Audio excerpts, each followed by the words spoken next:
আমন্ত্রণ সমসাময়িক বিষয় নিয়ে একুশের নিয়মিত আলোচনা অনুষ্ঠান একুশের রাতে। আমাদের আজকের বিষয় সংস্কার ও নির্বাচন কতদূর। আমাদের সঙ্গে স্টুডিওতে উপস্থিত আছেন বিএনপির স্বনির্ভর বিষয়ক সহ সম্পাদক ও সাবেক সংসদ সদস্য নীলোফার চৌধুরী মনি এবং এবি পার্টির চেয়ারম্যান মুজিবুর রহমান মঞ্জু। আপনাদেরকে স্বাগত জানাচ্ছি একুশের স্টুডিওতে। আমরা যেমন বলছিলাম, আজকে আমাদের বিষয় যে সংস্কার এবং নির্বাচন নিয়ে আমরা কথা বলছিলাম। যে আসলে যে সরকারের পক্ষ থেকে বলা হয়েছে, স্বয়ং প্রধান উপদেষ্টা বলেছেন যে ডিসেম্বরের দিকে উনি নির্বাচনের কথা বলছেন। নির্বাচন কমিশনও কিন্তু সেইভাবেই প্রস্তুতি নিচ্ছে। তারপরও বিএনপির পক্ষ থেকে কিন্তু একটা সংশয় রয়েই গেছে যে আসলে ডিসেম্বরে নির্বাচন হবে কি হবে না। এই সংশয়টা আসলে কেন? ধন্যবাদ আপনাকে। যারা শুনছেন আমার শুভেচ্ছা অভিনন্দন, আমার সহ আলোচককে শুভেচ্ছা। দেখেন, বিএনপি তো একটা নির্বাচনমুখী দল, বেশ কবার রাষ্ট্র পরিচালনার দক্ষ। তারা তো কিন্তু বুঝে, বা বিএনপির দরকার পড়ে না। এখানে আমাদের সাথে এবি পার্টির চেয়ারম্যান আছে, উনি নিজেও আজ করতে পারে। এগুলা রাজনীতি নিয়ে কাজ করলে বোঝাও যায় যে নির্বাচন দেওয়ার ইচ্ছা থাকলে। আমি যদি সর্বশেষ দিয়ে শুরু করি, যে চিফ অ্যাডভাইজার বিবিসির সাথে একটা সাক্ষাৎকার দিয়েছেন, লাস্ট সাক্ষাৎকারটা, সেখানে উনি কিন্তু যদি তবে এই ধরনের কথাগুলো আসছে। যখন একটা কথা ওনার মতো একজন মানুষের মুখ দিয়ে স্থির হয়ে যাওয়ার কথা, লাস্ট ব্যক্তি উনি, যখন একটা কথা বলবেন তারপরে কিন্তু ওইখান থেকে পিস্টান দেওয়ার কোনো ডিজাস্টার না হলে কিন্তু পিস্টান দেওয়ার কোনো কারণ থাকতে পারে না। কিন্তু ওনার সব কথাগুলোর মধ্যে এই নির্বাচন নিয়ে অনেকগুলো কথা হয়েছে, সব কথাগুলোর মধ্যেই ডাবল স্ট্যান্ডার্ড লক্ষ্য করা গেছে। এটা একটা দিক। 2 নাম্বার দিক হচ্ছে সরকারের ছত্রছায়ায় যারা আছে, যারা কোনো পুরানো দল আবার কখনো নতুন দল, যারা সরকারের খুব কাছে থাকে, তাদের যে কথাবার্তা বলার স্টাইল এবং সরকার তাদেরকে ধারণ করে, এটা অস্বীকার করার কোনো কারণ নেই। নতুন রাজনৈতিক দল জাতীয় নাগরিক পার্টিকে ইঙ্গিত করে বলছেন? পুরান সবাইকেই বলছি, সবাইকে, মানে যারা সবাই, মানে যারা সরকারের কাছে থেকে সরকারকে নিয়ন্ত্রণ করতে চায় বা মাঝে মধ্যে করে, তো তারা যখন বলে যে এখন নির্বাচন হবে না, নির্বাচনের দেরি আছে, কেউ বলে যে ওই সরকার থাকলে তো এতদিন থাকতো, অতদিন অন্তত থাকুক, আবার কেউ বলে যে এই ফাঁসি না হওয়ার আগ পর্যন্ত আপনার নির্বাচনই হবে না, আবার কেউ বলে সংস্কার এবং বিচার দুইটাই হতে হবে। তো এই যে সংস্কারও আবহমান কাল যাবৎ চলবে, এটার কোনো শেষ নাই। আবার বিচার, বাংলাদেশের প্রেক্ষাপটে আপনি যদি বিচারের কথা চিন্তা করেন, যে একজন মানুষের শেষ পর্যন্ত রিভিউ পর্যন্ত কতদিন সময় যায়, আপনার আত্মপক্ষ সমর্থনের সুযোগ দিতেই হবে। আপনি ফাঁসি কার্যকরের পরে নির্বাচন দিবেন, এটা কেমনতর কথা হয়ে গেল। হ্যাঁ, তো এই সব কিছু মিলে এদের কথা আমরা যে খুব গুরুত্ব দেওয়ার বিএনপি তা না, কিন্তু তারাই 2 দিন আগে যারা সরকারে ছিল, তারাই এখনো যারা সরকারে আছে, আবার এই দল গঠনেও আছে, লাইক আপনার কিংস পার্টির। হ্যাঁ, তো এখন তারা যখন একটা কথা বলে, নিশ্চয়ই কিংয়ের সাথে সমঝোতা না হলে তার বলার কথা না। এটা একটা দিক। তারপর আপনার দেশের যে অবস্থা, সব কিছু মিলে বোঝানোর চেষ্টা করছে সরকার যে আইন শৃঙ্খলার চরম অবনতি। এটা বোঝানোর চেষ্টা না, কেউ কেউ বলছে দল থেকেও, নতুন পুরান যেই হোক, যারাই হোক, যারা বলছে যে এই আইন শৃঙ্খলার এই চরম অবনতিতে পুলিশের এখনো শৃঙ্খলার ফিরে আসে নাই, এখন কিসের নির্বাচন। এই যে কথাগুলো, এটা পুলিশের শৃঙ্খলা ফিরে আসা, আইন শৃঙ্খলার উন্নতি হওয়া, এই সরকার, অনির্বাচিত সরকারের হাতে যতদিন থাকবে ততদিনই বাড়তেই থাকবে। আপনি দেখেন, এই সরকার 1 মাসে যা ঘটনা ঘটেছিল, 7 মাসে এসে তার 70 গুণ বৃদ্ধি পেয়েছে। তো এটা তো বৃদ্ধি পাওয়ার কথা না, কমার কথা ছিল। কারণ আপনার হানিমুন পিরিয়ড বলে 100 দিন সর্বোচ্চ, তো 100 দিন আমরা অনেক আগেই পেরিয়ে এসেছি। তো সেই জায়গায় আমরা 200 দিন কভার করে গেলাম, তারপরেও আমাদের কাঙ্ক্ষিত লক্ষ্যে যদি আমরা পৌঁছতে না পারি, কখন একটা উপদেষ্টা আপনার রাতে 3টার সময় প্রেস কনফারেন্স ডাকে, দেশের অবস্থা কোন পর্যায়ে গেলে, একটা যুদ্ধ বিধ্বংসী দেশ হলে তখন হলে এটা আমরা মেনে নিতে পারতাম। একটা ডিজাস্টার সংকুল দেশ হলে আমরা মেনে নিতে পারতাম। একটা আপনার মহামারীর দেশ হলে আমরা মেনে নিতে পারতাম। তথ্য সম্প্রচার উপদেষ্টা বলেছেন যে যুদ্ধ অবস্থা বিরাজ করছেন। হ্যাঁ, তথ্য সম্প্রচার উপদেষ্টা যুদ্ধ, একই সরকারের এক একজন এক এক কথা বলছে। আবার আপনার স্বরাষ্ট্র উপদেষ্টা বলছেন দেশের পরিস্থিতি আগের চেয়ে ভালো, বা ভালোর দিকে ভালো আছি। সে রাত 3টার সময় তাহলে তার প্রেস কনফারেন্স করার দরকার পড়লো কি? এই সব কিছু মিলে যখন, এবং ষড়যন্ত্র ডালপালা গজাচ্ছেই। আপনার একটা দেশে কখন সেনাপ্রধান তার মানে খুবই মানে উত্তেজিত স্বরে আপনার বক্তব্য পেশ করে এবং দেশের সার্বভৌমত্ব নিয়ে কথা বলে, নিশ্চয়ই দেশের মধ্যে এমন কিছু না হলে তো সার্বভৌমত্ব নিয়ে কথা আসতো না। তো সব কিছু মিলে, এই জিনিসগুলো সব মিলে আপনি যদি হিসাব করেন, তো মালা গাঁথলে মালাতে কিন্তু ফলাফল এটাই হবে যে এটা নির্বাচন পিছানোর মালা, সামনের দিকে আগানোর মালা না। মুজিবুর রহমান মঞ্জু, আপনি কি সেই মালা দেখতে পাচ্ছেন, বা আপনি কি কোনো সংশয় বোধ করেন যে আসলে নির্বাচন পেছাবে কি না? ধন্যবাদ জাকির ভাই, নীলোফার মনি আপা এবং দর্শকবৃন্দকে সালাম। দেখেন, নির্বাচন তো আমরা এখন পর্যন্ত যেটা পেয়েছি, প্রফেসর ইউনূস বলেছেন যে নির্বাচন হয় ডিসেম্বরে, না হলে হয়তো আরও 1-2 মাস পেছাতে পারে। ওনার একটা কথা তো পরিষ্কার যে কম সংস্কার চাইলে ডিসেম্বর, আর বেশি সংস্কার চাইলে সেটা জুন বা পরবর্তীতে হতে পারে। এখন আমরা যে সংস্কারের মালা গাঁথা যেটা আমরা দেখতে পাচ্ছি, একটা মালা কিছু ফুল গাঁথা হয়ে গেছে অলরেডি, সেটা হচ্ছে যে সংস্কার কমিশন থেকে সেটা এখন ঐকমত্য কমিশনের কাছে ট্রান্সফার হয়েছে। ঐকমত্য কমিশন আমাদের কাছে মতামত চেয়েছে এবং আমরা আজকেই মতামত জমা দেওয়ার কথা ছিল, শেষ তারিখ ছিল 13ই মার্চ ছিল। বিএনপি সহ আরও কয়েকটা দল একটু সময় নিয়েছে, আরও 1-2 দিন। আমরা আশা করছি পরশুদিন আমরা আমাদের মতামতগুলো দিয়ে দিতে পারবো। এখানে টোটাল মিলে প্রায় 210-12টার মতো টোটাল মতামত আছে সব মিলিয়ে, এবং মতামতগুলোর ব্যাপারেও আমি পুরোটাই, আমরা যেহেতু এটা নিজেদের মিটিংয়ে আমরা পর্যালোচনা করেছি, সেখানে আমরা দেখলাম যে অন্তত 60%-এর মতো মতামতে আমাদের মোটামুটি সব দলেরই একটা সায় আছে। কারণ বিএনপিরও তো 31 দফা একটা প্রস্তাব আগে আমরা জানি, এবং বিএনপির সংস্কারের যে কথাগুলো বিএনপি বলেছে এগুলো কিন্তু অনেকগুলো অ্যাকোমোডেটেড হয়েছে, এবং আমরা যেগুলো বলেছিলাম সেগুলো বেশিরভাগ আমরা দেখলাম সেখানে এসেছে। কিছু জায়গায় আমাদের দ্বিমত আছে, কিছু জায়গায় আমরা সরাসরি বলেছি এটা দরকার নেই। সেটা আমরা হয়তো প্রেস কনফারেন্স করে বলবো কোথায় কোথায় আমরা এটা বলেছি।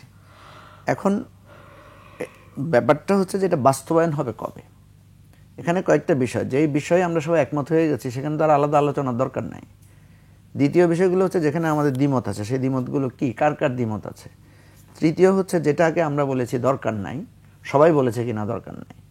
এখন গভর্নমেন্ট যদি মনে করে আমরা যেটাকে দরকার নাই মনে করছি সেটা ওনারা দরকার মনে করছেন, তাহলে একটা ডায়ালগের দরকার, একটা ডিসকাশন ডিবেটের দরকার। আর যেটা আমাদের ক্লারিফিকেশন আমরা দিয়েছি সেটা নিয়ে হয়তো আমাদের সাথে ওনারা কথা বলবেন। তো ধরে নিলাম প্রফেসর ইউনূস যেটা ফাইনালি বলেছেন যে আমরা মিনিমাম সংস্কার আমরা চাই, তাহলে সূত্র মতে ডিসেম্বর ইলেকশন। তো মিনিমাম সংস্কারের এখানে একটা জায়গা, সেটা হচ্ছে এটা বাস্তবায়ন হবে কিভাবে। এটা কি আপনার অধ্যাদেশ দিয়ে বাস্তবায়ন হবে, নাকি গণভোট দিয়ে বাস্তবায়ন হবে, নাকি একটা গণপরিষদ দিয়ে বাস্তবায়ন হবে, নাকি ফাইনালি ইলেকশন দিয়ে বাস্তবায়ন হবে? প্রশ্নগুলো অনেক বড়, এগুলো হচ্ছে এই জায়গাটা একটা জটিল জায়গা আছে। তো প্রথম হচ্ছে যেটা কনস্টিটিউশন চেঞ্জের যে জায়গাটা না, ওগুলো অধ্যাদেশ দিয়ে করে ফেলা যায় যদি আমরা একমত হই, এবং এর পরের অপশন হচ্ছে গণভোট বা অন্যান্য বিষয়। সুতরাং আমি এখানে কিন্তু খুব বেশি মানে আবছায়া দেখতে পাচ্ছি না। আবছায়া দেখছি আমি রাজনৈতিক নেতাদের উত্তেজনায়। যেমন এনসিপির নেতারা একরকম কথা বলছেন, বিএনপির নেতারা একরকম কথা বলছেন, নির্বাচন পেছানোর ষড়যন্ত্র চলছে। আবার ওই যে এনসিপির লোকেরা বলছেন যে নির্বাচন হইতে পারবে না, এটা না হলে ওটা না হলে। আমার কথা হচ্ছে যে এই আলোচনাগুলো থাকা ভালো, যত বিতর্ক হবে তত মানুষ এঙ্গেজ হবে, মানুষ এটার পক্ষে বিপক্ষে একটা মত দিতে পারবে। কিন্তু সবচেয়ে বড় কথা যেটা মনি আপা একটু করে বলেছেন, সেটা হচ্ছে মানুষের কনসার্ন। কিন্তু আপনি মানুষের মতামত নেন, সে কিন্তু সংস্কারও চায়, সে নির্বাচনও চায়, এবং তার আগে যেটা চায় সেটা হচ্ছে সে তার জননিরাপত্তা, তার শান্তি স্বস্তিটা সে চায়। হ্যাঁ, আমাদের রমজানটা খুব স্বস্তিময় কাটছে এখন পর্যন্ত, একটা জায়গায় অস্বস্তি আছে, সেটা হচ্ছে যানজট। তাহলে দেখেন ইলেকট্রিসিটি, ধর্ষণ, মব জাস্টিস এগুলো কিন্তু হ্যাঁ, আছে। ধর্ষণ মব জাস্টিস বাংলাদেশের সবসময় সবসময় ছিল। কিন্তু সম্প্রতি এখন আবার- আমাদের দেশে যেটা হয় কি, হঠাৎ করে একটা জিনিস শুরু হলে ওটা হতেই থাকে। এটা আমি বুঝলাম না, এটা একটা অলৌকিক ঘটনা হতে পারে আর কি। হঠাৎ করে আপনি দেখবেন যে বৃদ্ধ লোকেরা, শিশু, বৃদ্ধ, মানে খুব আগলি একটা সিচুয়েশন, মানে মানে ধর্ষণের জায়গাটায়। এটা এক এক সময় হয়েছিল। এগুলোর সামাজিক কারণ খুঁজতে হবে আমাদের, সেটা আমি আলাদা আলোচনায় রাখছি। আমি যেটা বলতে চাচ্ছি আপনাকে সেটা হলো, যেটা মনিয়াপা একটু করে বলেছেন, যে আপনি আইন শৃঙ্খলা পরিস্থিতি স্বাভাবিক না হলে, আপনি দেখেন আজকে আমি ওনার সকালে একটা পত্রিকা পড়লাম যে কাদের সিদ্দিকী অভিযোগ করছেন ওনার এলাকায় উনি ইফতার মাহফিল করতে পারছেন না, ওনাকে কারা যেন বাধা দিয়েছে, উনি ইফতার মাহফিল করতে পারছেন না। তো এখন ধরেন কাদের সিদ্দিকীরও তো একটা দল আছে, রাজনৈতিক দল আছে, তাহলে উনি ইলেকশনে যদি যান, ওনার দল তো নিষিদ্ধ করা হয় নাই, তাহলে উনি যখন ইলেকশন করতে যাবেন তখন ওনার ইলেকশনে তো বাধা দিবে লোকেরা। তাহলে সেখানে পুলিশ বা আমাদের আইনশৃঙ্খলা রক্ষা বাহিনী ওনাকে কি নিরাপত্তা দেবে? আমরা যেটা বলতে চাচ্ছি সেটা হচ্ছে, নির্বাচনটা তো হচ্ছে আপনাকে সবাই স্বাধীনভাবে তার ক্যাম্পেইন করতে পারতে হবে, সবাই তার যোগাযোগ ব্যবস্থা করতে হবে। তাহলে আমাদেরকে তো আগে সিদ্ধান্ত নিতে হবে যে এই যে যাদেরকে আমরা মনে করছি ফ্যাসিবাদ বা ফ্যাসিবাদের সহযোগী, তাদের ব্যাপারে আমাদের রোল কি হবে। আমরা যদি ওই রোলটা ক্লিয়ার না করি, পজিশন না করি, সবাই একমত না হয়, তাহলে আমরা যদি এভাবে ছেড়ে দিই, তাহলে ইলেকশন তো একটা ডিজাস্টার হওয়ার সম্ভাবনা আছে। একটা ইফতার মাহফিল যেখানে করার অনিশ্চয়তা আছে, সেখানে আপনি নির্বাচনী জনসভা কিভাবে করবেন, তাই না? নীলুফার চৌধুরী মনি, আপনি কি এই বিষয়ে একমত যে আসলে আইন শৃঙ্খলা পরিস্থিতি স্বাভাবিক না হওয়া পর্যন্ত নির্বাচন হওয়া ঠিক না, হবে না? এখানে জাকির ভাই, বিষয় হচ্ছে আইন শৃঙ্খলা পরিস্থিতি না হওয়া পর্যন্ত নির্বাচন হবে না, এটা আবার ভুল ব্যাখ্যা। কথা হচ্ছে নির্বাচনও হতে হবে, বাট নির্বাচনের আগে আইন শৃঙ্খলা পরিস্থিতি নিশ্চিত করতে হবে। আপনি যদি দুটাকে সেটি একসাথে নিশ্চয়ই গুরুত্ব না দেন, ডিসেম্বরের আগের কথাই বলছেন, বিএনপি যেটি বলছেন যে ডিসেম্বরের মধ্যেই যে দেখেন, আইন শৃঙ্খলা পরিস্থিতি- সরকার চাইলে অনেক কিছু হয়। সরকার যে দুর্বল, সরকার থেকে আমি এটা বলি না, সরকার চায় না, সরকার কতটুকু আন্তরিক এটা বুঝতে হবে। কারণ আপনি দেখেন, এক সপ্তাহ আগে আপনার রাত 3টায় হলো, আপনার প্রেস কনফারেন্স হলো, তারপরে কিন্তু পরের দিনও অনেক ঘটনা আমরা দেখলাম, 2 দিন পর্যন্ত দেখলাম। তৃতীয় দিন থেকে কিন্তু পরিস্থিতি কিন্তু কিছুটা হলো আপনার কমেছে। আপনার চুরি, রাহাজানি, ছিনতাই, এই যে টানা কয়েক বাড়ি সহ, দোকান সহ ছিনতাই, ডাকাতি করা, এই জিনিসগুলো কিন্তু কমেছে। তার মানে কি সরকার চাইলে পারে, তার সরকার চায় না। সরকারের আন্তরিকতার অভাব ছিল। তো এখন আইন শৃঙ্খলার পরিস্থিতি যদি আপনি যাচ্ছে তাই রেখে দেন, দিয়ে নির্বাচন পিছান, এটা আপনার উপর ডিপেন্ড করে, কিন্তু এটা আমরা মেনে নিব না। মনিয়াপা যেটা বলছেন যে উনি এটার পেছনে একটা ষড়যন্ত্র দেখতে পাচ্ছেন, এটাও ষড়যন্ত্র, অবশ্যই ঠিক আছে। ষড়যন্ত্র। এই যে আপনার রেপ, এটা ষড়যন্ত্রের অংশ। যখন আইন শৃঙ্খলা পরিস্থিতি চরম অবনতির দিকে যায়, জনগণ তো সচেতন। আপনার চায়ের স্টলেও দেখবেন একটা টেলিভিশন চলছে, খবর চলছে, কিংবা টকশো চলছে, মানুষ চা খাচ্ছে, বিভিন্নভাবে গল্প করছে, একদম প্রত্যন্ত গ্রামে। তো জনগণ কিন্তু বুঝে ওইসবের মাধ্যমে যে আইন শৃঙ্খলার অবস্থা ভালো না, এই টাইমে আমি কিছু করলে আমি পার পেয়ে যাব। অনেকে পার পেয়ে যায়, গিয়েছেও, মব হাতে তুলে নিয়েছে, মব অহরহ ঘটছে। সেই ষড়যন্ত্র কারা করছে? বিএনপি বারবার বলছে যে একটা ষড়যন্ত্র আছে, কিন্তু দেখেন, সেই ষড়যন্ত্র আসলে কারা বিএনপির, করছে? আমি একজন মিডল ক্লাসের কর্মী বা আমি নর্মাল কর্মী, আমি কিভাবে বলবো? বিএনপি যদি মুখ দিয়ে না বলে আপনাকে, আমি বলতে পারি না। আমি এইটুকু বলতে পারি যে বাতাসে আমার জীবন চলে, কিন্তু বাতাস তো আমি ধরতে পারি না। সাহস করে বলে ফেলেন। নীতি নির্ধারক যারা আছেন তারা কিন্তু বলছেন যে একটা ষড়যন্ত্র চলছে, ওই যে বাতাসের মতো, বাতাস ধরা যায় না, ছোঁয়া যায় না, কিন্তু বাতাস ছাড়া আমাদের চলে না। তো এরকম ষড়যন্ত্র বললে, আর আমি যেটা আপনাকে সন্দেহ করছি, ধরেন আপনাকেই আমি সন্দেহ করছি, কিন্তু আমি তো প্রমাণ ছাড়া আপনাকে কিছু বলতেও পারবো না। এটা তো আইন আমাকে দেয় নাই, রাষ্ট্র আমাকে দেয় নাই। সো প্রমাণ করার জন্য আপনার হাতে ক্ষমতার দণ্ড, আমার হাতে ক্ষমতা নাই। আমি কিভাবে বলবো?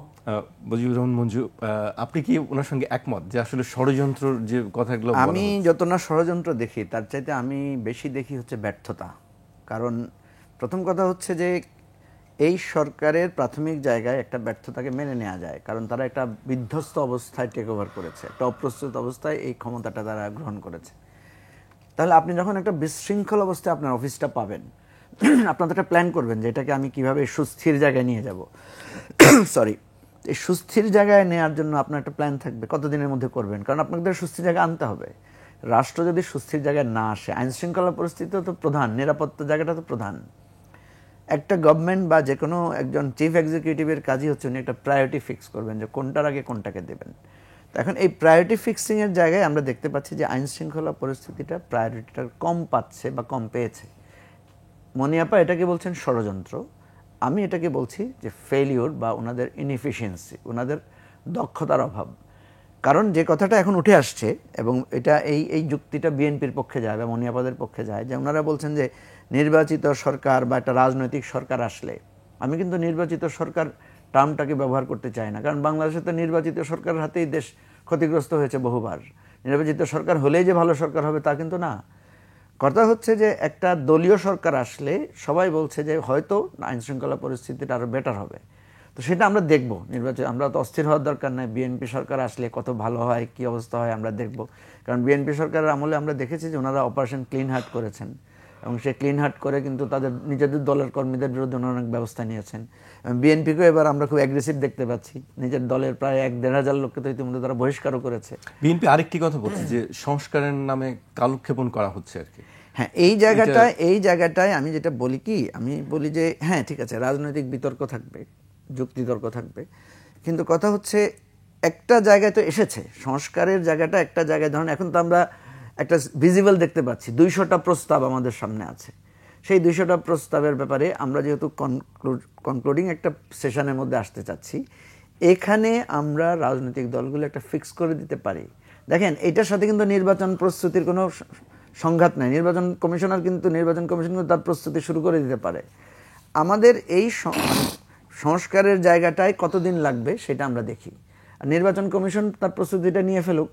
আমি তো দেখছি যে এই যে আমাদের কাছে যে প্রস্তাবনাটা এসেছে, এখানে যদি আমরা 2-3টা ভাগ করে নিই, যে কিছু আমরা আপনার অধ্যাদেশ দিয়ে করে দিব, কিছুর ব্যাপারটা নিয়ে আমরা আলোচনা করব, এটা কি গণভোটে হবে না যে বিতর্কটা আছে যে গণপরিষদ হতে হবে বা একসাথে নির্বাচন হবে, যেটা নাহিদ ইসলাম বলেছে যে গণপরিষদ আর সংসদ একই সাথে হতে পারে। বিএনপি কিন্তু এগুলো নিয়ে প্রচুর ডিবেট করছে। হ্যাঁ, এগুলোকে আপনি যদি মানে এই রাজনৈতিক পরিমণ্ডলে যদি আপনি সমাধান করতে না পারেন, রাজনৈতিক পরিমণ্ডল অনেক সময় একটা আপোষ মীমাংসার জায়গা থাকে, যেটা পর্দার অন্তরালে করতে হয়, সেটা নিয়ে আমরা আলোচনা করতে পারি, কোনো অসুবিধা নেই। এখন কথা হচ্ছে এর বাইরে যে ব্লেম গেমটা চলছে সেই জায়গাটা গুরুত্বপূর্ণ। যেমন দেখেন আপনার সরকারের কোনো কোনো উপদেষ্টা বিএনপিকে দায়ী করছে যে তাদের চাঁদাবাজি, তাদের দখলদারিত্ব, ইভেন জামাতের লোকেরাও দেখছি সরকারের সাথে তাল মিলিয়ে অনেক সময় বলছে।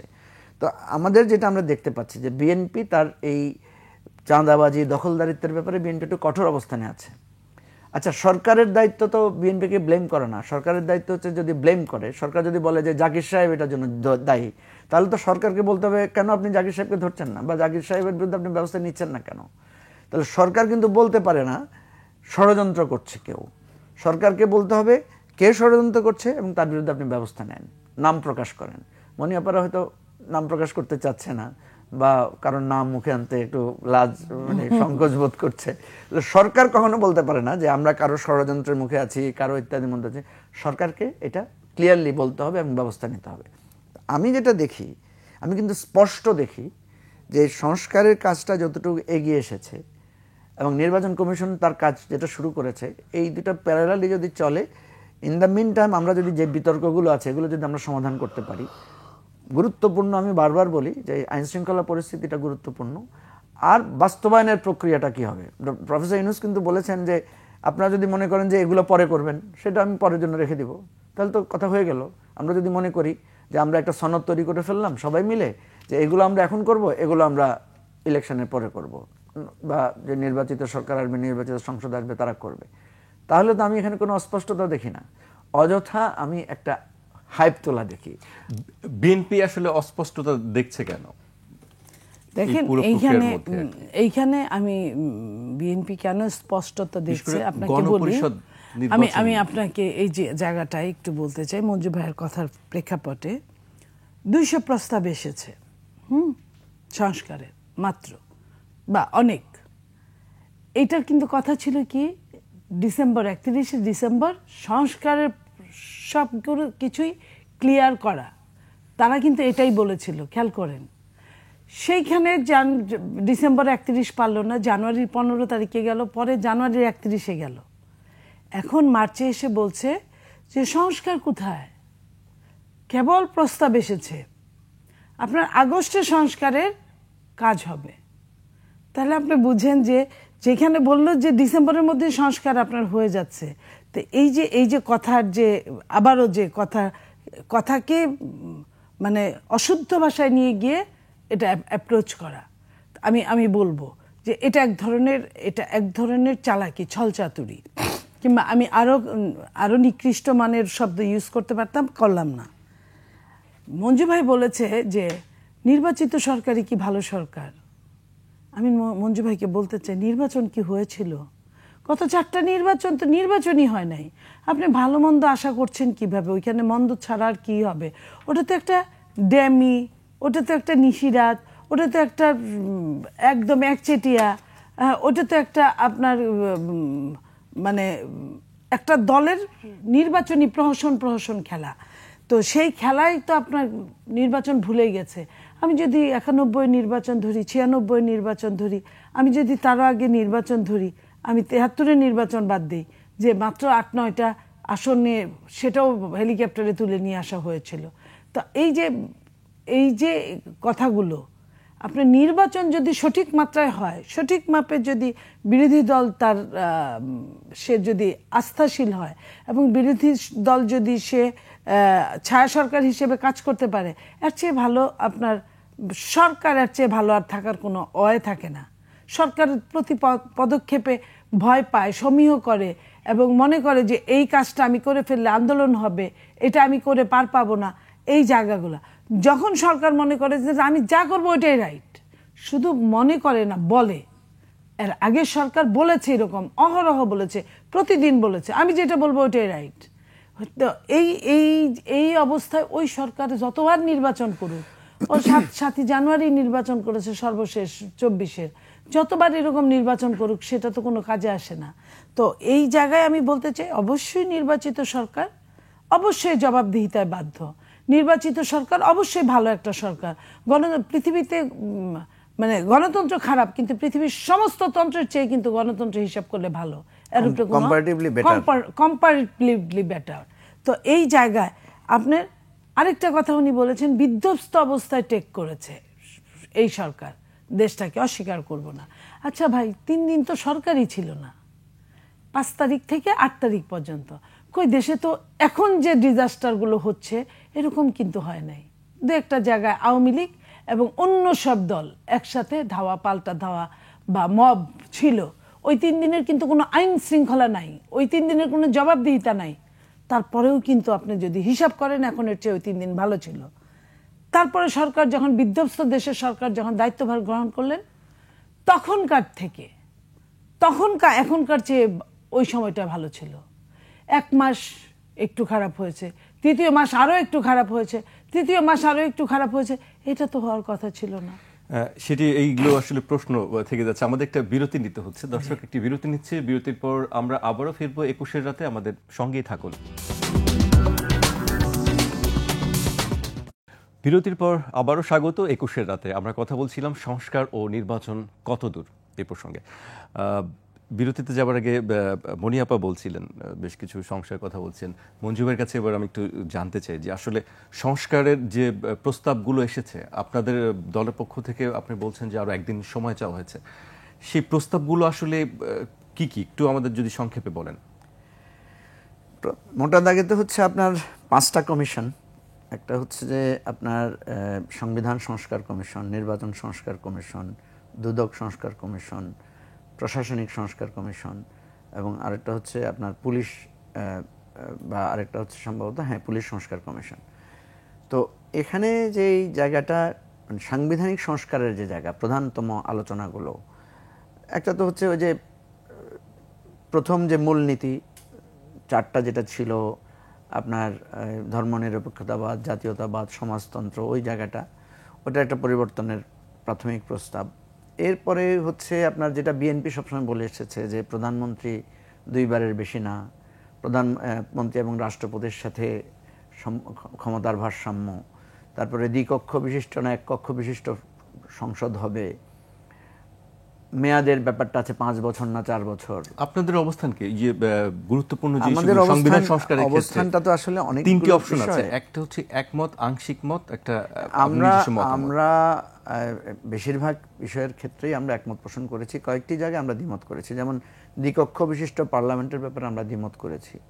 আমরা টেনিউরটা 4 বছরের জায়গায় 5 বছর করার কথা বলেছি, কারণ আমরা একটা গরিব দেশ, এত বিশাল নির্বাচন আয়োজনের খরচের একটা ব্যাপার থাকে, একটা রাষ্ট্র টেক ওভার করার পরে দায়িত্ব, এই সমস্ত বিষয়ে আমরা কিছু যুক্তি আমরা তুলে ধরেছি। তারপরে আপনার গণপরিষদ নির্বাচনের বিষয়টা আপনাদের গণপরিষদ নির্বাচনের ব্যাপারে আমরা যেটা বলেছি, দেখেন গণপরিষদের বিষয়টা নিয়ে যে হয়তো বিতর্কটা হচ্ছে, সেটা হচ্ছে যে এখন যেহেতু আমাদের কোনো পার্লামেন্ট নাই, এখন কনস্টিটিউশনের আমরা যে অ্যামেন্ডমেন্টগুলো আনছি সেগুলো কিভাবে বাস্তবায়িত হবে, পদ্ধতি তো পরিষ্কার। একটা হচ্ছে যে আমরা এখন অ্যামেন্ডমেন্টগুলোর সাথে একমত হব, নেক্সট পার্লামেন্টে গিয়ে সেটাকে রেটিফাই করে নেব। আর হচ্ছে আমরা এর যদি আগে করতে চাই তাহলে কি করতে হবে, আগে করতে চাইলে আমাদেরকে হয় গণভোটে যেতে হবে, না হয় গণপরিষদে যেতে হবে। আর যেটা অপশনের কথা ওনারা বলেছেন যে সেটা হচ্ছে যে এই আপনার অধ্যাদেশ দিয়ে করা যায় কিনা। অধ্যাদেশ দিয়ে করতে গেলে আমরা যেটা বলেছি যে এটা এখানে সুপ্রিম কোর্টের একটা মতামত নিতে হবে, কারণ অধ্যাদেশ দিয়ে সংবিধানের পরিবর্তন করার বিধানটা নাই। অধ্যাদেশ হচ্ছে পার্লামেন্টের অ্যাবসেন্সে আপনি ইমিডিয়েটলি কোনো কিছু আইন করা দরকার, সেটা আপনি অধ্যাদেশ দিয়ে করতে পারেন, কিন্তু কনস্টিটিউশন অ্যামেন্ডমেন্ট আপনি অধ্যাদেশ দিয়ে করতে পারেন কিনা, ডক্ট্রিন অফ নেসেসিটির আন্ডারে এটাকে নেওয়া যায় কিনা, সেটা একটা সুযোগ আছে, সেটা হচ্ছে সুপ্রিম কোর্টের মতামত নিয়ে এটা আপনি করতে পারেন। এখন আমি আপনাকে যে কথাটা বলছি যে এই প্রসেসগুলো আর নির্বাচন যেমন মনিয়াপ্পা বারবার যেটা বলছেন নির্বাচন পিছিয়ে দেয়া বা নির্বাচন দেরি করা, নির্বাচন দেরি করলে আসলে কার লাভ কার ক্ষতি? আমি কিন্তু দেখছি নির্বাচন বিলম্বিত করার যে অভিযোগটা আসছে এটার কিছুটা গ্রাউন্ড আভাস পাওয়া যাচ্ছে। কারণ বিএনপি যেটা সন্দেহ করছে যে একটু আভাস, একটু সময় পেলে একটা নতুন রাজনৈতিক দল গঠিত হয়েছে, তারা একটু তাদেরকে গুছিয়ে নেবে, তারা একটু দলকে সম্প্রসারিত করবে, এই ধরনের কিছু আভাস আছে। এখন কথা হচ্ছে এই আভাসের সাথে সাথে আপনি যদি গুড গভর্নেন্স দিতে না পারেন, আপনি যদি আইন শৃঙ্খলা পরিস্থিতির উন্নতি করতে না পারেন, আপনি যদি রাষ্ট্রের সমস্যার সমাধান না করেন, তাহলে তো এই সরকার জনপ্রিয়তা হারাবে। শুধু জনপ্রিয়তা হারাবে না, সে কিন্তু তার যে লেজিটিমেসি সেটাও সে কিন্তু আস্তে আস্তে হারিয়ে ফেলবে। এবং আমরা দেখতে পাচ্ছি যে আমাদের ছাত্ররা প্রথম দিকে তাদের যে একটা গ্রহণযোগ্যতা ছিল এটা কিন্তু আস্তে আস্তে কমছে। টুকটাক নানা ধরনের হুঁশফাঁস শোনা যাচ্ছে যে এত টাকা কোত্থেকে খরচ হচ্ছে, রাজনৈতিক দল গঠনের অর্থ কোত্থেকে আসছে, এই ধরনের কথাগুলো আপনাদের সাংবাদিকদের কানে আসছে না? আসছে। তো আসলে যেটা হবে দিনের পর দিন আপনি যখন যেটা মনিয়াপ্পা বলেছে দিন আরো খারাপ হচ্ছে কি ভালো হচ্ছে, এটা ডাটা অ্যানালাইসিস করলে বোঝা যাবে। বা আমরা হয়তো আজকে বুঝছি আজকের দিনটা খারাপ, কালকে যখন ডক্টর ইউনূসের গভর্নমেন্ট থাকবে না তখন হয়তো আমরা বলবো যে ডক্টর ইউনূসের দিনটা অনেক ভালো ছিল, সেটাও তো হতে পারে। সেটা আমি সেই বিতর্কে যাচ্ছি না, আমি শুধু বলছি যে ইলেকশন আপনি যত দেরি করবেন এবং এর ফাঁকে যদি আপনি সুশাসন দিতে না পারেন তাহলে যারা ক্ষমতায় আছে তাদেরই লস, এবং এটা বিএনপির পক্ষে যাবে।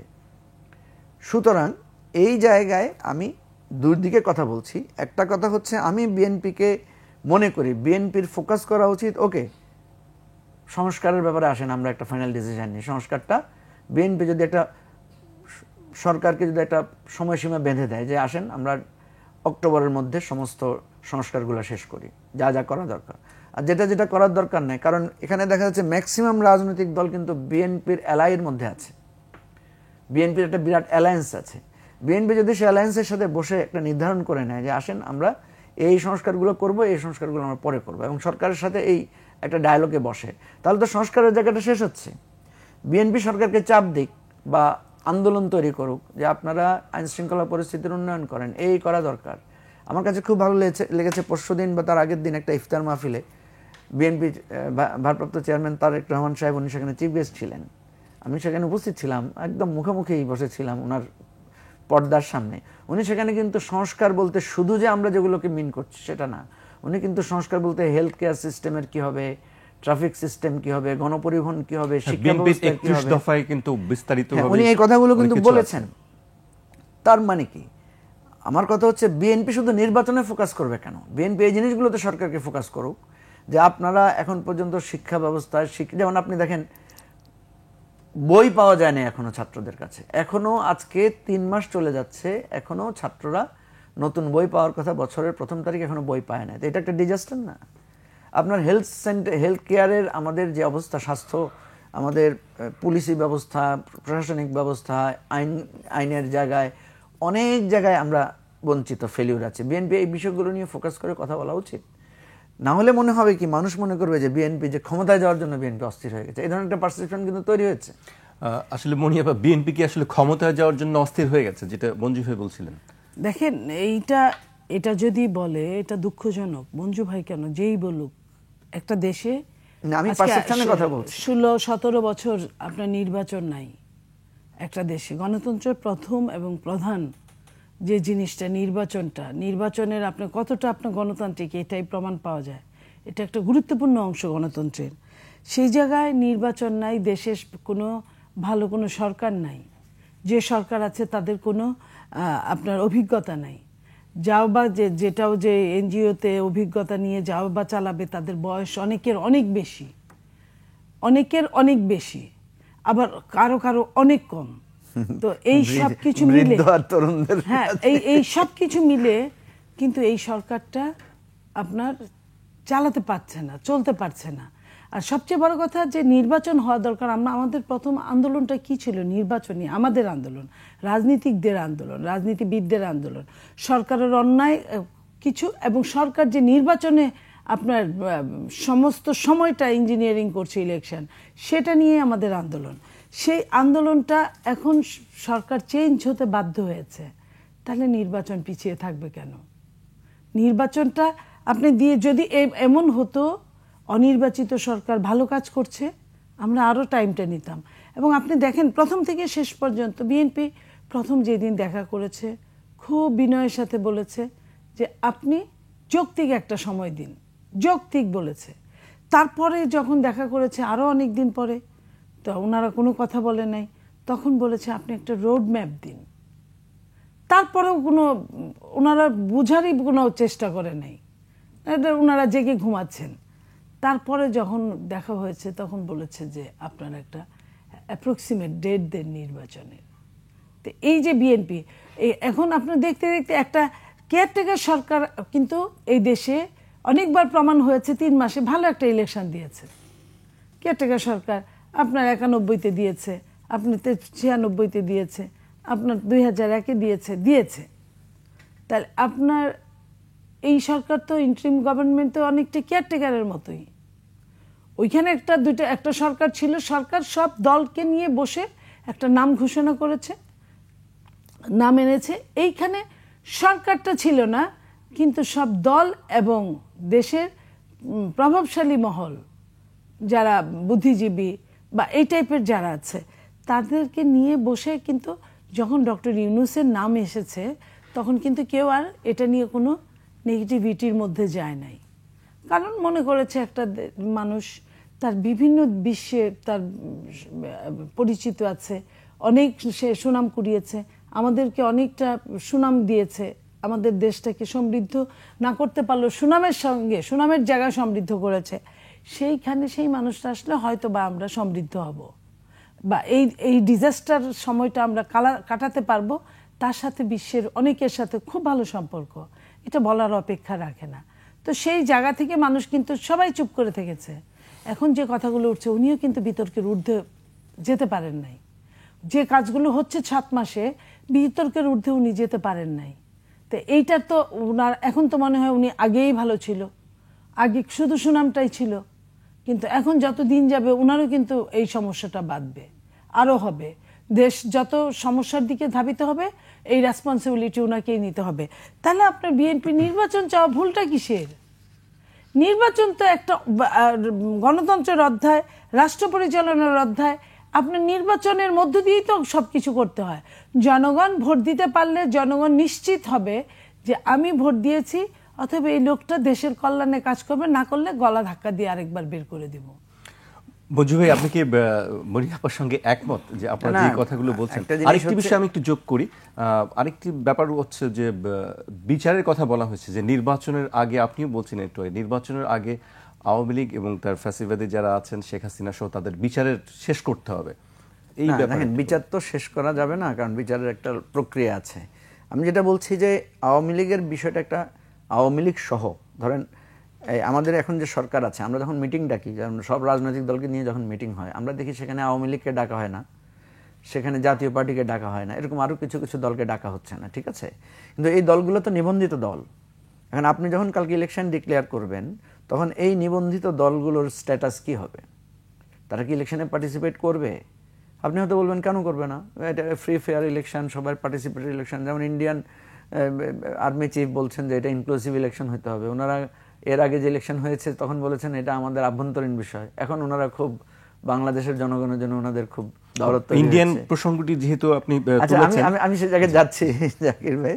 তো কথা হচ্ছে যে ইনক্লুসিভ ইলেকশন যদি আপনি করতে হয়, তাহলে এই রাজনৈতিক দলগুলোর ভূমিকা কি হবে? যেমন বিএনপি বলেছে যে আমরা কোনো রাজনৈতিক দল নিষিদ্ধের পক্ষে নয়। আবার রাজনৈতিক আওয়ামী লীগ নিষিদ্ধ করার জন্য এখন দেখলাম যে আপনার একটা অবস্থান কর্মসূচিও চালু হয়েছে। এখন একটা রাজনৈতিক দলকে আপনি নির্বাহী আদেশে নিষিদ্ধ করার ব্যাপারে আমরাও আপত্তি জানিয়েছি। বাট আমরা বলেছি যে আওয়ামী লীগের গণতান্ত্রিক অধিকার যেমনি একটা দিক আছে, পাশাপাশি আওয়ামী লীগ যে অন্যায় অপরাধ করেছে, যে খুন, হত্যা, গুম, আয়নাঘর তৈরি করেছে, লুটপাট করেছে, দেশের স্বাধীনতা সার্বভৌমত্বকে হুমকির মুখে ফেলেছে, এটার তো একটা, তার ব্যাপারে তো একটা সে থাকতে হবে, তার ব্যাপারে একটা বক্তব্য, তার ব্যাপারে তো একটা কনক্লুশনে আমাদের আসতে হবে। এই জায়গাটা এখনো আমি বুঝতে পারছি না রাজনৈতিক সিনিয়র নেতৃবৃন্দ এই জায়গাটাকে কেন এত হালকাভাবে নিচ্ছেন। এটা কিন্তু জটিল ব্যাপার। আপনি দেখেন শেখ হাসিনা একটা অনলাইনে বক্তব্য দিয়েছে, সেটার প্রতিক্রিয়া সারা বাংলাদেশে একেবারে একটা বিরাট মভ করেছে। কয়েকদিন আগেও আপনি দেখছেন শাহবাগ ইস্যু নিয়ে কিন্তু ঢাকা খুব উত্তেজিত অবস্থায় আছে। এই জায়গাটায় এখন পর্যন্ত আমি কোনো সেটেলমেন্ট দেখতে পাচ্ছি না। এর মধ্যে গতকালকে আমরা টাইমস অফ ইন্ডিয়ার একটি প্রতিবেদন দেখেছি, সেখানে বলা হচ্ছে যে শেখ হাসিনা খুব শিগগিরই বাংলাদেশ এইটা একটা প্রোপাগান্ডা। আপনাকে কি মনে হয় যে এটা কি, কোন ধরনের প্রোপাগান্ডা মনে হতে? এটা দেখেন, এটা দুটো হতে পারে। একটা হচ্ছে যে শেখ হাসিনা আসবেন এই ধরনের একটা জিনিস রেখে ওনারা তাদের দলের নেতাকর্মীদেরকে আশ্বস্ত রাখতে চায়, বা তাদের যে সমস্ত লোকেরা পালিয়ে টালিয়ে আছে ওদেরকে একটা সান্ত্বনার মধ্যে রাখতে চায় যে তারা অপেক্ষা থাকুক, উনি ফিরে আসবেন। এটা একটা হতে পারে। আরেকটা হতে পারে যে বাংলাদেশ গভর্নমেন্টের সাথে এক ধরনের ইন্ডিয়া একটা ডায়ালগ করতে চায়। ইন্ডিয়া কিন্তু শেখ হাসিনাকে নিয়ে একটা ঝামেলার মধ্যে আছে, কারণ জাতিসংঘ অলরেডি শেখ হাসিনাকে একজন গণহত্যাকারী হিসেবে প্রাথমিক তদন্তে তারা বলেছে, এবং শেখ হাসিনাকে কিন্তু আন্তর্জাতিক অপরাধ আদালতে তার বিচারের একটা আলোচনাও আছে। তো এটা যদি হয়, শেখ হাসিনা যদি আন্তর্জাতিকভাবে একজন মানবতা বিরোধী অপরাধ হিসেবে চিহ্নিত হন, তাহলে তো ইন্ডিয়া তাকে রাখতে পারবে না। যেহেতু ইন্ডিয়া জাতিসংঘের সাথে ইন্ডিয়ার একটা চুক্তি বা আলোচনা আছে, বা জাতিসংঘের নিয়ম মানার বাধ্যবাধকতা আছে। তো এই সমস্ত জায়গা থেকে উল্টাও তো হতে পারে যে ইন্ডিয়া আস্তে আস্তে শেখ হাসিনাকে পাঠিয়ে দিতে চায় বাংলাদেশে, তার আইনি প্রক্রিয়ার মধ্যে তাকে দিতে চায়। কারণ ইন্ডিয়ার সাথে আমাদের যে কয়েকটা ঝামেলার জায়গা আছে, ধরেন আমাদের পানির একটা হিস্যার ঝামেলা আছে, আমাদের সীমান্ত হত্যার একটা আমাদের বিরাট ডিসপিউট আছে ইন্ডিয়ার সাথে, আমাদের বাণিজ্য ঘাটতির জায়গা আছে, আমাদের রাজনীতিতে তার ইন্টারফিয়ারেন্সের একটা অন্যায্য আচরণ আছে। এখন নতুন করে যোগ হয়েছে শেখ হাসিনাকে আশ্রয় দেয়, একটা খুনি, একটা অন্যায়ভাবে, শুধু শেখ হাসিনাকে তো না, হাজার হাজার এই খুনি যারা পালিয়ে আছেন, এরা কোথায়? এরা তো সবাই ভারতেই আছে শোনা যাচ্ছে। তো সেই জায়গা থেকে আমি মনে করি এই মানে ভারত যদি চায় শেখ হাসিনাকে দিয়ে একটা সবসময় একটা ডিস্টারবেন্সের মধ্যে রাখতে পারবে, এবং তারা যে ডিস্টারবেন্সের মধ্যে রাখবে এটা কিন্তু তারা বলেছেও। আপনি দেখবেন আর ভারতের আর্মি চিফ বলেছে কি, যে একটা নির্বাচিত সরকার না আসা পর্যন্ত বাংলাদেশের সাথে তার সম্পর্ক স্বাভাবিক হবে না, মানে হচ্ছে একটা অস্বাভাবিক সম্পর্ক রাখবে। এই জায়গাগুলোতে আমি খুবই গুরুত্বপূর্ণ মনে করছি এই আলোচনাগুলো সামনে এনে একটা সমাধান যেতে হবে। এর মানে এটা না আপনি নির্বাচন পিছিয়ে দিবেন, এর মানে এটা না যে 9 মণ ঘি না হলে আপনি মানে রাধাকেও নাচবে না, অনুষ্ঠানও হবে না। আমার কথা হচ্ছে পরিষ্কারভাবে এই প্রত্যেকটা জিনিসের একটা টাইম ফ্রেম ঠিক হওয়া দরকার, যে এই আওয়ামী লীগের বিষয়ে একটা ফয়সালা আমরা 2 মাসের মধ্যে করা দরকার। দেখেন সংস্কারের জায়গাটা এসেছে 6 মাস সময়, কিন্তু আমাদের কাছে হাতে অনায়াসে আছে। আমরা April, May, June, July, August, September, October পর্যন্ত আমরা কিন্তু এই জায়গাটা সেটেল করে ফেলতে পারি, মানে আমাদের সংস্কারের জায়গাটা। তাহলে ডিসেম্বরে ইলেকশন দিতে সমস্যা কোথায়? আমি তো সমস্যা দেখি না। এখন আপনি শুধু বলবেন ষড়যন্ত্র হচ্ছে, আর আপনি বলবেন এটা ছাড়া মানি না, এটার চাইতে বরং মানুষ তো স্বস্তি পাবে এটাতে যে আমরা বসেন এই জায়গাটা ঠিক করি। আমি আবারও বলছি, ইলেকশন পিছালে সবচেয়ে ক্ষতিগ্রস্ত হবে দুইটা দল, একটা হবে বিএনপি, একটা হবে এনসিপি। আপনি হয়তো প্রশ্ন করবেন কেন ক্ষতিগ্রস্ত হবে? ক্ষতিগ্রস্ত হবে এই জন্য যে মানুষ মনে করছে এরাই রাষ্ট্র চালাচ্ছে, মানুষ মনে করছে এরাই ক্ষমতায় আছে। আপনি বিএনপি অফিসে যান, বিএনপি নেতাদের বাসায় যান, দেখবেন এটা একটা মন্ত্রীর বাসার মতো মনে হবে আপনার কাছে। শত শত লোক সেখানে তদবির, নানা সুখ দুঃখ নিয়ে সেখানে ঘোরাফেরা করছে। এবং বিভিন্ন জায়গায় আপনি নিয়োগের জায়গায় দেখেন, সব জায়গায় দেখবেন বিএনপি জামাতের লোকজন নিয়োগপ্রাপ্ত হয়েছেন বিভিন্ন গুরুত্বপূর্ণ জায়গায়, আর কিছু লোক নিয়োগপ্রাপ্ত হয়েছেন জাসদ কেন্দ্রিক তারা। তাহলে মানুষ যখন মনে করবে এরাই ক্ষমতায় আছে, বাংলাদেশের নিয়ম হচ্ছে ইমিডিয়েট ইলেকশনে সবসময় ক্ষমতাসীন দল খারাপ করে। তো ইলেকশন যত দেরি হবে তত বিএনপি এবং এনসিপি ক্ষতিগ্রস্ত হবে, এটা আমার একটা থিসিস আর কি। তো সেই জন্য আমি বলছি যে ইলেকশন উইদিন ডিসেম্বর অর ফেব্রুয়ারি, এর পেছনে যাওয়ার আমি কোনো যৌক্তিক কারণ দেখি না। এবং এর মধ্যে যে আলোচনাগুলো হচ্ছে বিচার, যে আলোচনাগুলো হচ্ছে আওয়ামী লীগের ব্যাপারে করা, যে আলোচনাগুলো হচ্ছে আইন শৃঙ্খলা পরিস্থিতি নিয়ন্ত্রণে আনা, সংস্কার, সবগুলো আমি করা সম্ভব আমি মনে করি। মনিয়াপা, আপনি কি এই বিষয়ে একমত? আরেকটি যেটা যে ভারতীয় সংবাদ মাধ্যমের প্রোপাগান্ডা, এই দুইটি বিষয়ে আপনি যদি কিছু বলেন আমাদের। দেখেন, ভারত তো প্রোপাগান্ডার জন্য, ভারত সিরিয়াসভাবে, ভারত একটা দেশ না, ভারত একটা দল হয়ে গেছে বাংলাদেশের জন্য। এটা আমরা আগেও বলেছি। মানে আপনার 24-এ নির্বাচনের আগে, কিন্তু কিছুদিন আগে ভারত বলেছিল যে কোনো দলই আমাদের দল, যারাই পাশ করুক। কিন্তু ভোটের 7 দিন আগে কিন্তু তারা সাথে সাথে মুখ পাল্টে ফেলে বলেছিল যে শেখ হাসিনা পাশ করাটাই আমাদের মেন জায়গার কথা। এবং তারা ওইভাবে কাজ করলো। এবং শেখ হাসিনা ভোট দিতে আসে, ভোট দিয়ে মানুষ দেশবাসীকে ভোট দেওয়ার জন্য আহ্বান করে, শেখ হাসিনা ভারতকে ধন্যবাদ দিল ভোট দিয়ে সকাল 8টায়। এই যে কথাগুলো ভারত বরাবরই আওয়ামী লীগকে ধারণ করেছে, আওয়ামী লীগের মাধ্যমে বাংলাদেশটাকে শোষণ করেছে। এবং ভারতের সবচেয়ে লস এই সরকার চেঞ্জে। তো ভারত তো আপনার এইসব প্রোপাগান্ডা করতেই থাকবে, এটাই তাদের কাজ এখন। এবং ভারত যে কোনোভাবে ঢোকার চেষ্টা করবে, কারণ ভারত আমাদের আপনার মুখ ফসকে আমাদের দেশে আরও 10 বছর আগে আপনার তৎকালীন র্যাবের ডিজি ছিল বেনজির, পরবর্তীতে আইজিপি ছিল।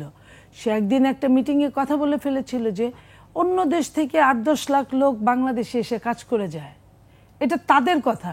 সেটাকে নিয়ে পরবর্তীতে আওয়ামী লীগের এক এমপি, তখন আওয়ামী লীগ থেকে নির্বাসিত এমপি গোলাম মোল্লা রনি, সে যখন এটা পরের দিন টকশোতে বলছিল, সে সিরিয়াস অবস্থা। এবং আমি একটা জায়গায় কথা বলতে গিয়ে আমার সাথে বেনজিরের এক ধরনের চরম তর্ক বাদানুবাদ হয়। তো সেই জায়গায় আপনার পরবর্তীতে অনেক আজকের যে আইন উপদেষ্টা, সে বলেছে 26 লক্ষ লোক ভারতের এখানে কাজ করে যায়। আমরা ওটা বাদই দিলাম। যখন বাংলাদেশে বিদেশের 12-13 বিলিয়ন ডলার আমাদের প্রবাসীরা ইনকাম করে বছরে আমাদের পাঠায়, তার শুনেছি যে তার 11 বিলিয়ন ডলারই আপনার ভারতে চলে যেত বেতন হিসেবে এবং অন্যান্য কিছু দাম হিসেবে। তা একটা দেশ, বিশ্বের ভারতের সেকেন্ড রপ্তানিকারক দেশ হলো বাংলাদেশ, নাকি সেকেন্ড রপ্তানিকারক দেশ। এবং ইনকামে মনে হয় ভারত বাংলাদেশের বোধহয় 1 নম্বরে, যেখান থেকে সে শুধু নিয়েইছেই। এবং শেখ হাসিনার মতো স্বৈরাচারও এক সময় বলেছে ভারতকে মনে রাখতে হবে বাংলাদেশ তাকে কতটা দিয়েছে, অনেক দিয়েছে। ভারত শুধু নিয়েছে যে সে মনে রাখতে হবে। তো আপনার সেই ভারত কথা বলবে, এটাই স্বাভাবিক। এখন ভারতকে আপনার ছোট করে দেখলে হবে না, কারণ বাংলাদেশের চেয়ে অনেক বেশি লম্বা ভারত, অনেক জনসংখ্যার বসবাস ভারতে, অনেক বড় বিশ্বের অবদান আছে ভারতে, পরাশক্তি হিসেবে ভারত আছে। তো এই জিনিসগুলো চিন্তা করলে আমাদের বসে থাকার রাস্তা নাই।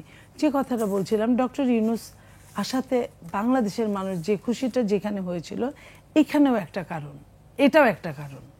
কিন্তু এখন যখন উনি বিবিসিতে সাক্ষাৎকার দিয়ে যখন উনি বলেন যে হ্যাঁ ভারতের সঙ্গে সম্পর্ক আছে, ভারতের লোক যাচ্ছে, আমাদেরও যাচ্ছে, তো এই যে এটাতে কিন্তু মানুষ কিন্তু ধাক্কা খায়, দুঃখ পায় এবং তখন মনে করে হিসাবে বসে যে হিসাবটা মঞ্জু ভাই বলছিল, যে হিসাবে কিন্তু অনেকেরই এখন অনেক রকম কথা শোনা যায়। তা আমাদের কথা হলো যে আমরা নির্বাচন যত তাড়াতাড়ি হবে, ভারত প্রতিবেশী রাষ্ট্র, আপনি চাইলে বাদ দিতে পারবো না, কিন্তু আমরা আশা করেছিলাম একটা অরাজনৈতিক সরকার যে কাজটুকু বাংলাদেশের জন্য করে দিয়ে যেতে পারবে, একটা রাজনৈতিক সরকার ওইভাবে পারবে না। কিন্তু আমরা আশাহত হচ্ছি অরাজনৈতিক সরকারের কাছ থেকে। আপনার মনে পড়ে মৎস্য উপদেষ্টা বলেছিলেন যে বাঙালিরা মাছ খেয়ে, বাংলাদেশের মানুষ মাছ খেয়ে যদি মাছ বাঁচে ইলিশ, তাহলে ভারত পাবে। এখনো কিন্তু আমাদের সন্তানরা জাতীয় মাছের নাম পাঙ্গাস বলে। তার মানে ইলিশ আমাদের হাতের নাগালে ছিল না, বরং বিগত সরকারের সময় যত রপ্তানি হয়েছে তার চেয়ে গেল বছর তার চেয়ে বেশি ইলিশ রপ্তানি হয়েছে। তো এই যে বিগত সরকারের সময় শুনেছি 1000 মেট্রিক টন, 1500 মেট্রিক টন, এবার কিন্তু 3000-এর উপরে মেট্রিক টন, আরও তো চোরাই মাল তো আছেই। তাহলে আপনি মনে করেন যে আমি তো সেই তৈথবচ, যেই তিমিরে ছিলাম সেই তিমিরেই আছি, তাহলে আমার লাভটা কি হলো? মঞ্জু ভাই কি তাই মনে করেন যে তিমিরে ছিলাম আমরা, সেই তিমিরেই রয়ে গেছি? আসলে আমরা কিন্তু শেষ পর্যায়ে চলে আসছি একেবারে। আমি বরাবরই মনে করি যে আমাদের জন্য হতাশার পথ তো অনেক, কিন্তু আমাদেরকে তো আশার পথে হাঁটতে হবে। প্রথম কথা হচ্ছে যে প্রফেসর ইউনূসের কাছে অনেক প্রত্যাশা বাংলাদেশের মানুষের, এবং ছাত্ররা একটা নতুন রাজনীতির উন্মোচন করেছে, যেটা 15 বছর ধরে আমরা যে জগদ্দল পাথর সরাতে পারিনি তারা পেরেছে। এখন আমরা কি বিতর্কে জড়াবো, নাকি আমরা একটা সমাধানের পথ খুঁজবো? ছাত্রদের বিরাট অবদান, আবার তাদের ভুল ত্রুটি, তাদের চলার পথের অনেক ত্রুটি বিচ্যুতি আমরা দেখতে পাচ্ছি, সেগুলো আমাদেরকে বলতে হবে। বিএনপির অনেক সাফল্য আছে, বিএনপি অনেক কষ্ট করেছে, অনেক সংগ্রাম করেছে, কিন্তু বিএনপির দায়িত্বশীলতা সবচেয়ে বেশি। সেই জায়গা থেকে আমি বলি যে যার যার দায়িত্বশীলতা, যার যার অবদান এবং যার যার ত্রুটি বিচ্যুতি, সবগুলোকে মিলে আমাদেরকে সামনের পথটা দেখতে হবে। এবং আমি মনে করি যে মনিয়াপা যত হতাশার কথা বা যত কঠিন করে বলছেন, আমি মনে করি যে অত হতাশার জায়গা নাই। আমরা যদি প্রত্যেকটা ধরে ধরে ধরে ধরে আমরা যদি ধরে ধরে ধরে ধরে সমাধান করতে পারি, তাহলে কিন্তু আমি আবারও বলছি যে আমরা একটা গন্তব্যে পৌঁছাতে পারবো।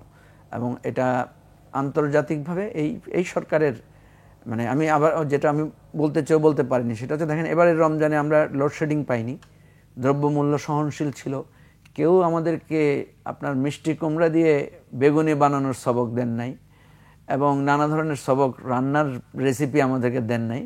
ইভেন কোনো ক্রেডিটও তারা ক্লেম করেন না যে আমি দিয়েছি বলে, বিদ্যুৎ দিয়েছি বলে আপনারা বিদ্যুৎ পাচ্ছেন, এই ধরনের কথাও কেউ আমাদেরকে বলে নাই। তো সেই জায়গায় তো আমরা স্বস্তিতে আছি, সেই জায়গায় তো কিছুটা বেটারমেন্ট আমরা মানে এনজয় করছি। সেটাকে আমি মনে করি যে আমাদের সামনে এগিয়ে চলার জন্য আশাবাদ।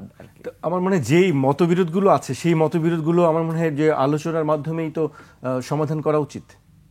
হ্যাঁ, অবশ্যই আলোচনার মাধ্যমে অনেক কিছুই সহজতর হয়। কিন্তু আলোচনা যদি এমন হয়, মঞ্জু ভাই যে কথাটা বললেন যে বেগুনি আমাদের কুমড়ায় খেতে হয় নাই, আমরা সবাই জানি সেই ভদ্রমহিলা, ভদ্র বললে ভুল হবে, সে মহিলা খুব বাচাল এবং উল্টাপাল্টা, তার মুখটাই আমরা একটা সময় বলতাম যে বিএনপির প্রচার সম্পাদক, তার মুখ থাকলে আর কিছু লাগে না। তো এই এই এই উনি কি বললো সেটা না, আপনাকে বুঝতে হবে সিজনটা কি। এখন যে সিজন, গ্রামে গরুতেও বেগুন খায় না, অথচ ঢাকা শহর কিন্তু 80 টাকা কেজি। এখন যা সিজন, সেইখানে আপনার শসা আপনার কিন্তু ফেলে দেওয়া হয়, তুলে না ক্ষেত থেকে, টমেটো তুলে না, একমাত্র টমেটোটা 20 টাকার মধ্যে আছে ঢাকায়, আর সব কিছুর দাম চরমভাবে। ওই হিসাব যদি আমি করি, তো এটা তো মঞ্জু ভাই বললেন না। এই সিজনে তো এর আগে 10 বছরের মধ্যে এই রোজাটা হয় নাই, আবার পরের বছরের রোজা আবার 15 দিন পিছাবে, 15 দিন পিছাতেই কিন্তু আপনার সিজন আরেকটা চলে আসে, 4 বছর আরেকটা সিজন চলে আসবে। এখন এই 1-2 বছরে আপনার একটা লেবুর দাম আপনার কত, 120 টাকা হালি লেবু, একটা লেবুর দাম কত, 30 টাকা।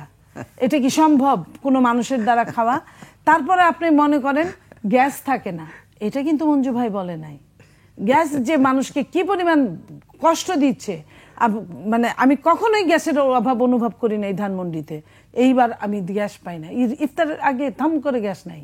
তো এই যে গ্যাস থাকে না, এরপরে আপনার আরও যেটা টাকা পয়সা মানুষের হাতে নাই, মার্কেটগুলোয় যান দেখবেন একদম খা খা করছে, না, আওয়ামী লীগের লোক নাই তো, এইগুলি তো আসলে বিষয় মানে প্রায়োরিটি দেওয়া উচিত সরকারের পক্ষ থেকে, বিশেষ করে না, তা তো অবশ্যই। মানুষের জীবনযাপন, আইন শৃঙ্খলা পরিস্থিতি, এই জিনিসগুলি তো আগে চালের দাম আসা কেজিতে উচিত। 10 টাকা বেড়েছে, 10 টাকা। তেলের দাম আপনার কন্টেইনার পাওয়া যাবে না, আবার পরের দিন অ্যাভেলেবেল থাকবে, এটা কেমন কথা? তেলের দাম এত এত বেড়েছে, চিনির দাম কমে তো নাই, ছোলার দাম কমে তো নাই। তো ওই সরকার তো খারাপ ছিল বাড়ানোর জন্যই, তো তার চেয়ে যদি না কমে তাহলে আমি কেন বলবো? মঞ্জু ভাই, আমি একেবারে শেষ প্রশ্ন আপনার কাছে, যে আসলে এই জায়গা থেকে সরকার কিভাবে রাজনৈতিক দলগুলোকে একটা জায়গায় নিয়ে আসতে পারে? যে মতবিরোধটা দেখছি আমরা নির্বাচন এবং সংস্কার নিয়ে। জাকির ভাই, সরকারের সবচাইতে বড় ত্রুটি এবং ভুল যেটা আমি সবসময় বলি, সেটা হচ্ছে যে ডে ওয়ান থেকে আমরা এই সরকারটা তো একটা ঐকমত্যের সরকার, সকলের সমন্বিত সরকার। এটা আমি তো এটাকে বলি সর্বদলীয় সরকার, কারণ প্রত্যেক দলের প্রতিনিধি এই সরকারের মধ্যে আছে, এবং এই সরকারের যারা দায়িত্বে আছেন তারাও বিভিন্ন দলের। ইভেন আপনি দেখবেন এখানে কিন্তু যিনি আমাদের ধর্ম উপদেষ্টা, উনি কিন্তু একটা দলের সদস্য ছিলেন, ওখান থেকে পদত্যাগ করে উনি এই সরকারে জয়েন করেছেন। এই সরকারের অ্যাটর্নি জেনারেল, বা ধরেন যিনি আপনার চিফ মানে প্রসিকিউটর অফ দি আইসিটি, উনি আমাদের দলে ছিলেন। এভাবে প্রত্যেক দলের লোকেরাই কিন্তু এই সরকারের কোনো না কোনোভাবে রিকমেন্ডেশন এখানে কাজ করছেন। এখন কথা হচ্ছে, এই সর্বদলীয় সরকারের প্রথম ভুল যেটা হয়েছে সেটা হচ্ছে রাজনৈতিক ঐক্যটা উনি ধরে রাখতে পারেন নাই। আজকে মনিয়াপার ভাষা থেকে আপনি বুঝতে পারছেন, লেবুর দাম হয়তো 60 টাকা 82 টাকা, উনি কিন্তু 120 টাকা বলছেন। তার মানে হচ্ছে যে ওনাদের মধ্যে একটা কষ্ট, ওনাদের মধ্যে একটা ক্ষোভ তৈরি হয়েছে। এইটা এই সরকারের প্রধানতম অন্যায় এবং অপরাধ। যাদের একটা সমন্বিত ঐক্যের মধ্য দিয়ে এই সরকারের গঠন হয়েছে, সেই ঐক্যটা ওনারা ধরে রাখতে পারেন না। এবং আমি এটা স্পষ্ট করে বলেছি যে দেখেন, এই সরকারের বা এই আন্দোলনের যত ছবি দেখানো হয়, সব জায়গায় দেখবেন ছাত্রদের ত্যাগ, ছাত্রদের স্যাক্রিফাইসের বিষয়গুলো তুলে ধরা হয়। কেন? আপনার হাজার হাজার বিএনপি নেতাকর্মী, জামাতের লোক, আমরা রাজনীতিবিদরা, আমরা তো জেলে ছিলাম, আমাদের ফ্যামিলি তো একটা খাঁখা করেছে, আমাদের শরীরে তো বুলেট আছে, আমাদের প্রত্যেকের গায়ে তো রক্তের দাগ আছে। তো আমি আমার কথা বলছি না, আমার কথা বাদ দেন, আমি একটা মানে অনেক ওনাদের তুলনায় দলের লোক অংশগ্রহণ ছিল। আপনি দেখেন বিএনপির নেতা আমির খসরু মাহমুদ, নজরুল ইসলাম খান, ওনারা জেলে গিয়েছিলেন, রিজভী ভাই জেলে গিয়েছিলেন, আমরা একসাথে গিয়েছি। কোথাও আপনি তাদের নাম দেখেন? কোথাও ছবি দেখেন? এই আন্দোলনে যে এত শত শত এত আন্দোলনের লোকেরা, বিএনপি জামাতের লোকেরা শহীদ হয়েছে, তারা তাদের প্রতি কোনো কৃতজ্ঞতা দেখেন এই সরকারের? নাই। তাহলে তারাই তো এই জায়গাটা তৈরি করেছে। এই যে অবিশ্বাসের জায়গাটার জন্য আমি যদি দায়ী করি, আমি কিন্তু এই সরকারকে দায়ী করব। ঐক্যটা তারাই বিনষ্ট করেছে। প্রফেসর ইউনূস কিন্তু ওই ছাত্রদের কাছ থেকে শুনে, উনি তো দেশে ছিলেন না, উনি বাইরে ছিলেন, এবং যোগাযোগ ব্যবস্থা বিচ্ছিন্ন ছিল। দেশে কি হচ্ছিল, কিভাবে আন্দোলন হয়েছে, পেছন থেকে কারা কিভাবে সাহায্য করেছে, আমি বলছি না কৃতিত্ব জাহির করতে হবে, কৃতিত্ব জাহিরটা একটা খারাপ দিক, কিন্তু আপনি যখন একটা চেয়ারে বসে সবাইকে আপনি ক্রেডিট দিবেন না, তখন কিন্তু কৃতিত্ব জাহিরের জায়গাটা, উস্কানিটা তৈরি হয়।